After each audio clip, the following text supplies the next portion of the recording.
Turki merupakan sebuah negara Timur Tengah yang wilayahnya terletak sebagian di benua Asia yang disebut dengan Anatolia atau Asia Kecil, dan sebagian wilayahnya lagi berada di benua Eropa yang disebut dengan Turkish Thrace atau Trakya. Oleh karena itu, Turki sering disebut sebagai jembatan antara timur dan barat.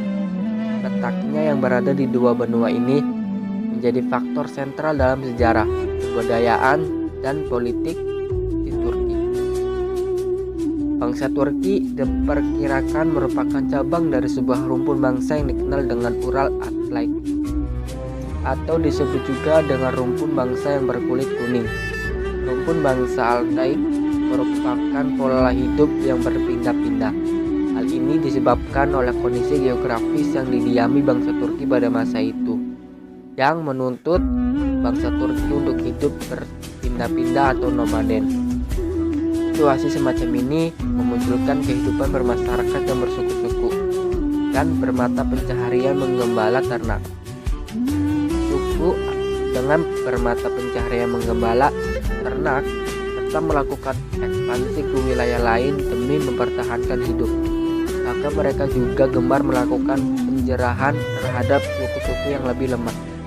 Model kehidupan seperti ini telah memupuk kebanggaan untuk memiliki keturunan laki-laki. Untuk mengadakan pertandingan dengan suku yang lebih lemah, mereka mengorganisasi diri di bawah pimpinan seorang yang disebut Khan.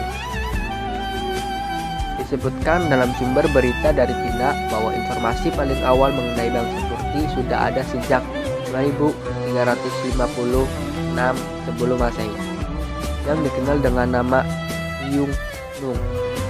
Orang-orang Cina menyebut Yungnung sebagai tetangga sebelah barat laut mereka, sedangkan tetangga sebelah timur laut mereka disebut Tungtung atau Tungus. Sementara ras Asia yang ketiga, orang-orang Mongol, kemungkinan merupakan keturunan dari bangsa Turki atau Tungus, ataupun perpaduan antara keduanya. Sejak awal keberadaaannya, bangsa Turki telah mampu menunjukkan perannya dalam kancah politik. Dalam catatan sejarah yang bersumber dari Cina, bangsa Hun, sebutan orang Cina untuk bangsa Turki, telah mampu membangun sebuah kerajaan besar bernama Attila pada abad ke-5 Masehi yang terletak di tengah dataran Eropa. Keberhasilan bangsa Hun ini diraih setelah mereka pindah dari daerah asalnya pegunungan Altai. Semenjak abad ke-3 sebelum Masehi, pergeseran politik dan perubahan iklim di daerah Altai yang terjadi pada abad ke-3 sebelum Masehi mengakibatkan gelombang perpindahan penduduk secara besar-besaran. Sikap rumpun bangsa yang suka menjerah mengakibatkan gelombang perpindahan tersebut membawa malapetaka yang besar bagi suku-suku yang sudah menetap di daerah yang berbatasan dengan padang rumput Altai.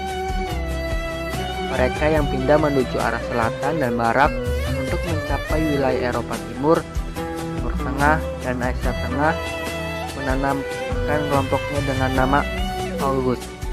Sedangkan suku-suku yang terserang menanamkan bangsa ini dengan sebutan Turkoman atau Turki. Wilayah Timur Tengah merupakan daerah terakhir yang dicapai oleh bangsa Turki. Dalam gelombang perpindahannya, terlambatnya daerah ini menjadi garapan bangsa Turki disebabkan adanya benteng pertahanan alami yang rangkaiannya pegunungan Elbrus dan Kaukasus yang membentang menghadang perjalanan bangsa Turki ke arah barat. Benteng ini akhirnya tidak berhasil menahan arus perpindahan bangsa Turki karena mereka mampu membuat jalan tembus yang menghubungkan wilayah Shanghai Jakurtes yang merupakan bagian utara benteng dan wilayah Oghuz dan Transokania yang terletak di bagian selatan benteng. Dari Transokania ini, bangsa Turki memperbaiki jalan yang terbentuk secara alami di padang rumput hingga bisa mencapai Iran. Pengalaman ini mendorong bangsa Turki untuk lebih jauh menjalani di wilayah Timur Tengah. Dengan menggunakan Transokania sebagai baris pemberangkatannya, menyadari hal ini, maka kerajaan-kerajaan yang berkuasa di Timur Tengah mendirikan pula pertahanan di Transkonea untuk mempertahankan eksistensinya mereka dari ancaman bangsa Turki. Hingga abad ke-11 Masehi, sebagian besar dari kerajaan-kerajaan yang berkuasa di Timur Tengah masih mampu bertahan dari rongrongan bangsa Turki. Tangguhnya pertahanan Timur Tengah ini membuat bangsa Turki mengalihkan daerah jarahannya ke wilayah-wilayah yang lebih lemah. Mereka menuju ke wilayah yang sekarang disebut Rusia dan Eropa Timur, yang terletak di sebelah barat laut kediaman asli bangsa Turki. Namun demikian bukan berarti mereka melupakan daerah yang berbatasan dengan Timur Tengah. Kelompok bangsa Turki masih menetap di daerah perbatasan Timur Tengah dan akhirnya berasimilasi dengan budaya setempat. Dalam proses asimilasinya, kelompok ini mulai menyukai budaya maju yang baru mereka kenal, sehingga mereka berupaya menahan masuknya kawan sesama Turki yang masih belum berbudaya dan suka merusak.